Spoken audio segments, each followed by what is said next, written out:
Насир Мергендин небереси Кадамжай районуна караштуу Халмион айылынын имам-хатиби Курсан ажы тагдырдын үйүш-кыйышына байланыштуу дүйнөгө чачылып кеткен Тейит урусундагы туугандарын иликтеп, тарых таржымал санжырасын толуктап, ич-ара ынтымакты түптөсөк деген оюн ортого салды. Көзгатар Насир Мерген азыркы Тажикстанга караштуу Жергетал районунда Совет бийлигине каршы чыккан басмачылар деген топто атайын буйруктарды аткарган көзгатар аткычы болгон. Ошол кездеги отряддын башчысын атканына байланыштуу кийин Ташкенттен атайын учак менен келген аскерлер тобу тарабынан шейит кеткен. Насир Мерген бүгүнкү күнгө чейин эл ичинде жерине күйгөн, элдин камын көргөн патриот уул катары сакталып келет. Bismillahirrahmanirrahim. Elhamdülillahi rabbil alamin. Vel aqibatu lil muttaqin. Vessalatu vesselamu ala rasulihi Muhammedin ve alihi ve ashabihi ecmaîn amma ba'd. Assalamu alaykum hurmatly Kırgız elim. Men Kadamjay rayonunun Halmion aýlapynda tuğup türelgenmin. Ata-tegim Teyit bolobuz. Anan Yıkan Nübilesinde türelgenmin. Biz mektepte okup жүргөнүбүздө Токтогул мектебинде окуганбыз, орто мектебинде. Ошондо 6-класстан баштап атам молдуга алып барып, тамгалар таанытып, анан Куранды окута баштаган. Анан 10-классы бүткөнүбүздөн кийин мен Марланга барып, Абдыжапар Ислам университетинин ректору Умарали Ажы дамында окуганбыз. Андан кийин ал жерде 2 жыл окуп, Тажикстан Республикасынын Яван районундагы 2 совхозда мурдагы муфти азирети Молла Абсылар дамында да ошол жерде 10 жыл таалим алдым, илим алдым.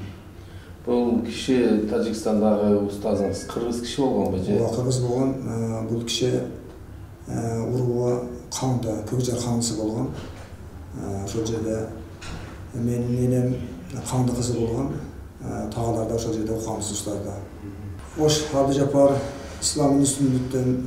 Анан Светтик илиминден политехниканы окуп бүттүм.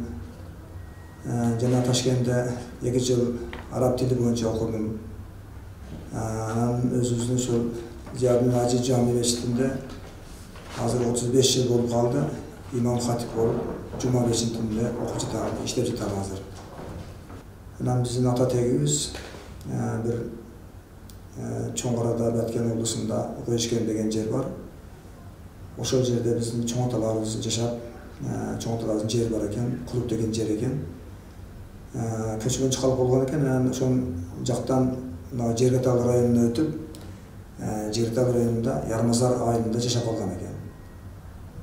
Анан Союз учурунда ошол 17-жылы революция болуп, урустар келип биздин ата-бабаларыбызды, молдолорду, байларды кулак кылып, ошону баштаганда жер-жерлерден басмачылар чыгып, орустарга каршы болуп, анан Жергетал районунда Назам деген басмачы чыккан экен.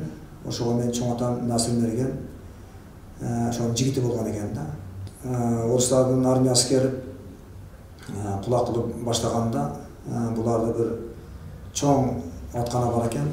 Атканага камап салып, кыргыздар ошол жерден чыгара койбостон, бул связьда болбостон, самолет ошол учурда биринчи жолу келген экен да Жергетал районуна. Келгенде самолетти көрбөгөн элдер качып, аттар кичине биттер үрүп, анан келгенде аткылап келген экен. Баягы ошол армияны тосуп турган кыргыздар качып, анан мен чоң атам ат менен качып, анан кара мылтыгы болгон экен. Ошол орустар камап турганда Шестопол деген орустардын армиясынын башчысы болгон экен. Ошол Шестопол деген орус армиянын башчысыны мен чоң атам аткан экен да, кара мылтык менен. Ошол атканадан чыкканда атканда бул орустун ошол Шестопол деген орус армиянын башчысы мылтыгыны ошол аткананын ичине ыргытып салып, ошол жерде өлгөн экен да. Кийин самолет келгенден кийин бардык катышып, анан армия чыгып, аткылап, өзү кыргыздарда. Чоң атам ук тийип, ошол минген атадан ажырап калат экен да. Ошол жерден 18 yaşında şehit bolot eken. Men atam Ziyadin Hacı 5 yaşında 2 oğul, bir kız menen jetim kalat ekende bularчы. Bizim Çoңalayдағы туғандар oğul, Çoңalaydan bizim çoң atalar Кәрімберді, Жолдубай, Жoro, Тағай деген çoң аталарыбыз барып, мен çoң энелеримди балдарыммен алып келеткенде Çoңалайга. Мен Çoңалайда bizim çoң аталар бардығы райыс болып, сельсовет болып жұмышта тұрған екен. Ошол жерде жүргенде 41-ci жылы уруш башталат экен, атамекенди согушта эми. Ошол фронтка биздин çoң аталар топтоп, акча топтоп, бир фронтка танка сатып берген экен да. Бул Ош областный архивде турат экен. Танканын акчасын чогултуп берген экен да. Анан биздин аталарыбыз Өзбекстанга барып, туғандар бар екен. Өзбекстанда қой бағышып, чоғын өліз менен тұрып алат екен. Азыр күнде Өзбекстанда тағалар бар, ежелер бар, көптейттер бар. Анан Өзбекстан туралы айтып берсем, Ферғана облыста менин жездем 30 жыл УДда милиция болуш деген. Анан азыр балдары бир баласы Ферғана облысында УДда иштейт, экзерсизм боюнча. Анан жана бир кызы ошол областной УДда иштейт. Жана бир кызы Ташкентте МЧСте иштейт. Күйөө баласы күйөө. Бирок ал жерде эч кандай кысым жок, жакшы тейиттерибиз жок. Таалар бар, Мараланда бар, Ферғанада бар. Тей туугандар көп.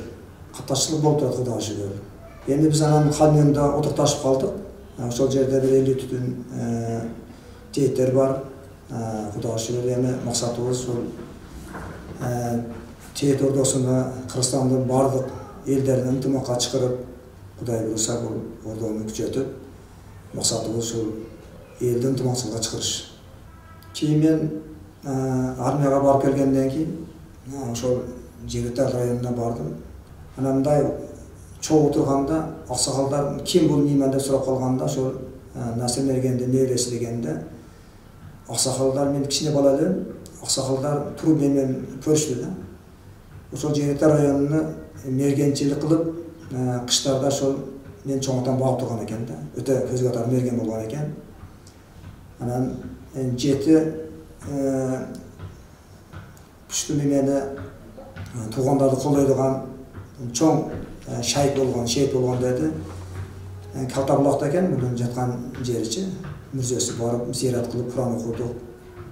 Анан ал жерге барып, катнашып турабыз. Азыр Жегеталда туугандар ошол биздин чоң атабыз бар, Токчой ажы. Калган бардык балдар, кыздары, бир эле баласы ал жерде калды. Калган туугандыктар бардыгы мына Бишкекке көчүп келишти. Бирок тейиттер ошол жерде көп экен, бардыгы урмат сыйлуу экен да. Максатыбыз ушул санжаларды чыгарып, кыргыз урусундагы ушу тейит урусуну бир бардыгын башын бириктирели деген максатыбыз бар да. Эми пайгамбарыбыз саллаллаху алейхи вассалам айтат: "Иннема амали бинният" дейт. Бардык амалдар ниет менен дейт. Кудайга шүгүр бардыгыбыздын ниетибиз түз болсун, бардык элибиз ушул ынтымакта болуп, ошо имандуулук менен жашашты насип кылган болсун.